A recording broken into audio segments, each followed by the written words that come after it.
Steam is getting a facelift to add some new features and improve the user experience. GOG have announced that their storefront will not rely on exclusives, and one of the masterminds behind FIFA Ultimate Team has moved to a new and more influential role. Then EA themselves have strange ideas about what constitutes a beta test, and Overwatch is finally coming to the Switch. All of this and more in today's episode of The Roundup.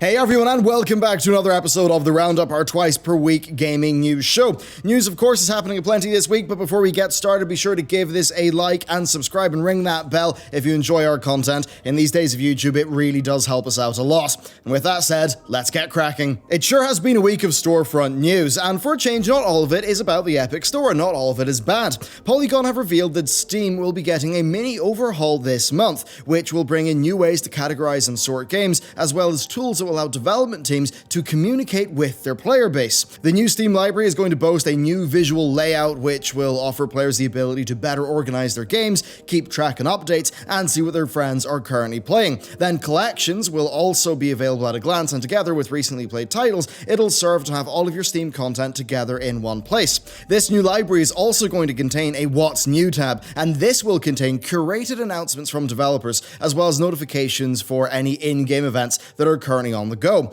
The aim here seems to be to entice us back into games that we have not played in a while, so maybe Steam is not as embarrassed about its backlog as I am. Then Steam Events is another major new addition to the store. This feature is going to allow developers to freely and easily communicate any relevant announcements directly to their player base. Now, this could include patch notes, upcoming updates, streams, or really just about anything else that could directly affect the player.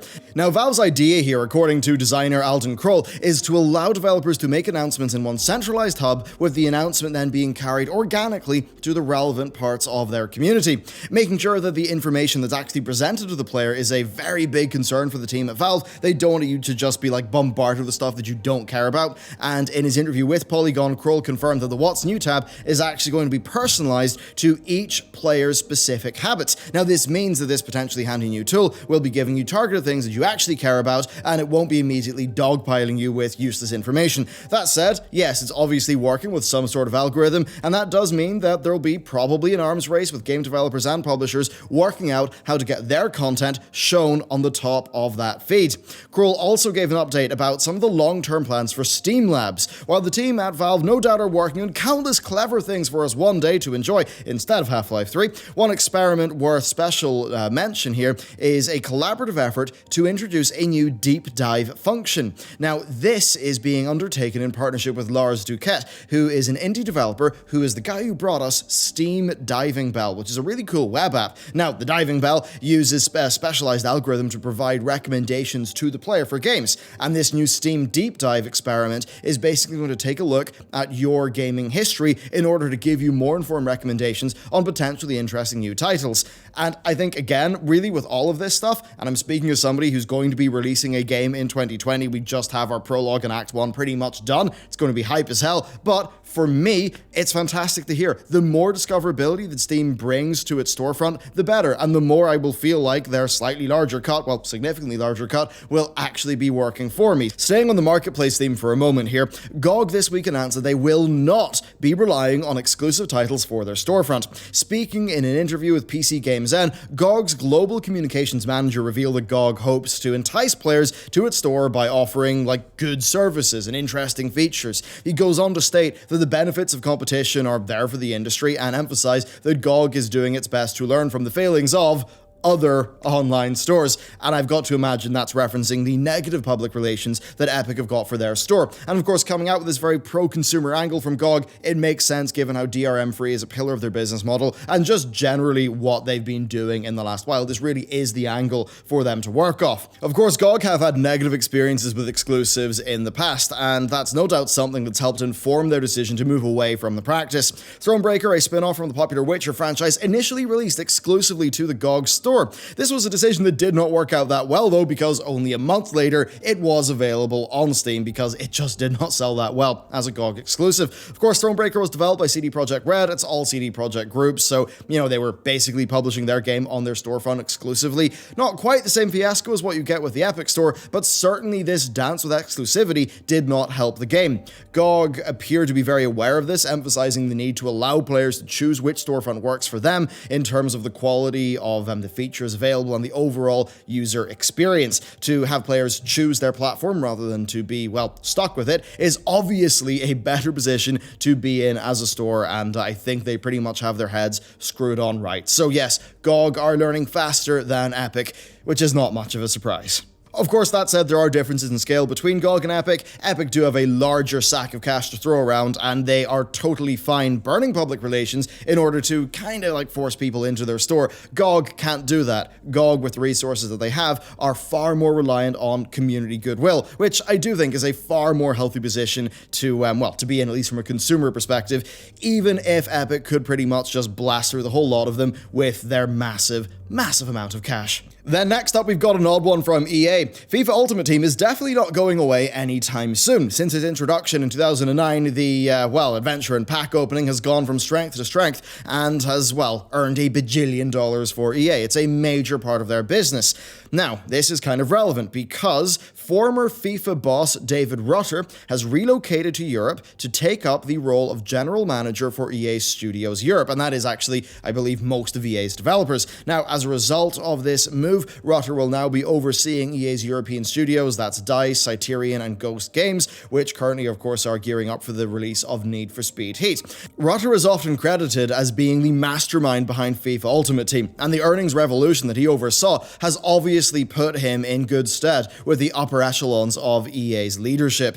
So because of this, one has to wonder and perhaps worry whether he plans to bring his magic microtransactions to any of those studios' new projects. Not to scaremonger or anything, but, hopefully we're not going to see a future where you boot up a new Need for Speed game and you've got to unlock all of your engine components through card packs. I mean, just look at Need for Speed Payback and its microtransactions. They've already went pretty darn close to that. Look what DICE tried to do with Battlefront 2. If this stuff is to continue, suffice to say, it would be bad for the quality of EA's library. However, the sheer influence of that library, of that IP, the weight behind it, it could mean that even if they would anger some people, it might be good for their revenue, and that's just one of the sad realities that we've got to deal with. Then staying with EA, we've got a new Plants vs. Zombies game that's been announced during a live stream by developer PopCap. Now, the reason why we're bringing this up is that EA are doing something very weird when it comes to the pre-release period for the game. Now, these days, your standard advanced release is usually giving, say, early access, beta test, and preloading, something along those lines. EA, of course, have tried that very hard. Just look at the pre-release stuff for Anthem, how they've, done all of that with Origin Access. But they're, doing something a bit odd here. They're trying to sort of coerce people into playing what they're calling the Founders Edition. Now, by purchasing the Founders Edition of this Plants vs. Zombies game, you become a founding neighbor, and this allows you to play new areas of the game as they go live in the 6 weeks leading up to the game's official release. Now, that's a beta test, right? Well, according to EA, it's not. EA are adamant that, quote, with only 6 weeks to go to our official launch, we're ready to welcome players to the game. And that's presumably why they think, they can get people to hand over money before release, even though it's, technically speaking, pre-release. I mean, is it even technically speaking if the early version's coming up? Well, now. See, the thing is, beta tests, they're normally a free experience where players get to, play some of the game, provide some feedback to the dev team in advance of its proper release, as well as just get an indication of how certain systems like online play will actually function when the game goes live. More and more, though, we're seeing beta access for people who pre-order a game. And, I guess this is taking things a little bit further. Why? Well, it has progression. Now, say with progression on Anthem's VIP beta, that progression was not carried over. But this time with Plants vs. Zombies, it's 6 weeks of early access to the game. So they absolutely are pushing hard on that early access. And you'll be progressing your character over that time. Now, in one way, this kind of could make sense. The game is available now with the Founders Edition for 2/3 of its base price. So you would pay less for the game, you'd get to play the content as it is pushed live, and you'd get the same amount of content as somebody who pays full price for the game on launch. And this kind of cuts to the core of it. What's the line between a paid beta and early access? In this case, it could be that EA are doing something that's perfectly normal for an indie that maybe people accept because an indie needs the money early, so they, put up a playable version of their game and maybe give people a discount, but they're getting extra flack here because they're EA, and that's clearly not something they have to do financially. Perhaps, though, and this is the other angle, this could lead to a more smooth launch than some of their previous games. That's obviously been a massive issue for them in the past. That said, you can argue that it's also getting people to put money down when they're not sure what the full scope of the game will be. There's no guarantee that EA aren't going to quickly discount the game back to its $24.99 price point shortly after launch. After all, we need only look at how quickly Battlefield 5 was discounted after its rather disappointing launch. So overall, it's definitely a bit of a shift in business model. We'll just have to keep tabs on it and see how it develops. And next, one final piece of news before we get into the quickfire segment. So, Overwatch is heading to the Nintendo Switch this October, and it's being ported by the team who handled Diablo 3 Switch. The release has been rumored for ages and was finally officially unveiled during a Nintendo Direct earlier this week. Now, that's good news. More games, more platforms, totally down with that, but there are some gripes. Crossplay will not be coming in the near future, though Blizzard said they're keeping an eye on it. There's also no cross-progression, so you have to re-unlock all of your skins, and that does feel just a little bit scummy to me, being honest with you. Having to start all over again, that's just kind of galling, but I actually think it's more understandable than the game's current $39.99 US digital-only price point. While Overwatch has been available in various editions over the years, the only version of it that's available on the Switch is the Legendary Edition, and it's digital only, so that's all you can buy. And that's the version that comes bundled with some cosmetic unlocks.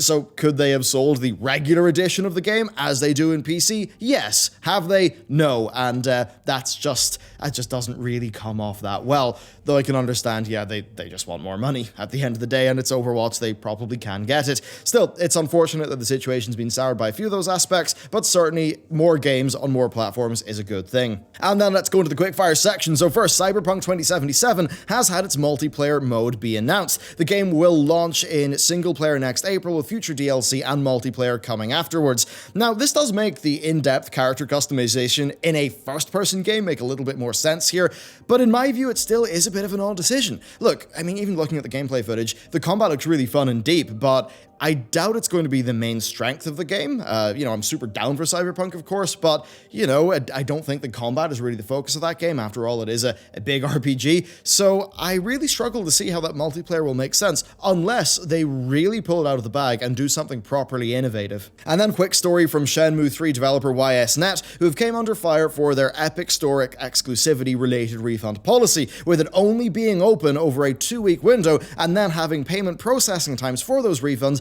being up to 3 months. And that's obviously far from ideal. As for analysis, it's hard to know why this is the case. It could be something a bit scummy. It also could be relating to their own cash flow, their access to funds, or it could be down to, who have agreed to pay the funds because, Epic actually did say that they would be covering the store-related refunds, so maybe that money still got to come in. Overall, bit of a messy issue, but certainly far from ideal. And then finally, a bizarre situation with the Gears 5 preload, where it was not entirely without issue. A Windows Store bug meant that if your main drive didn't have enough space to have the game, you actually wouldn't be able to select your other drive. Now, most people run with a smallish SSD as their boot drive and a larger hard drive for, game storage, so it was a pretty common problem. A little bit of a silly thing, unfortunate for it to happen. I'm sure a lot of people were hit by it, but I'm sure a fix won't take that long, and really, I'm sure Microsoft are hardly pleased about it themselves. And there you go, that is it for another edition of the Roundup. Of course, do be sure to check out our look at the Borderlands 3 preload situation. Just some oddness there, and that video is also going to go up. And to give you a little bit of background, I talked about a while ago the 2 new positions we had open for writing. Those guys are in. They've been with us for a week. Stuff's been going incredibly well. You've probably noticed that, over on the Warcraft channel, we've got really a lot of content on the way. And then in this channel, every day we've had a new video come out. Today, I think we didn't get one on Monday because we were getting everyone up to speed. But really, really promising, exciting stuff currently. And I'll give you a more full, robust look into where, what's going on basically in the very near future. So thank you very much for your support thus far. It's really allowed us to do a lot more. And as compared to the last 2 months, which I know have been a little bit sparse, I think, with the larger team and more resources, it's going going to be a pretty hype Q4, I'll say that much. So thank you very much for watching, and with that, I'll see you next time.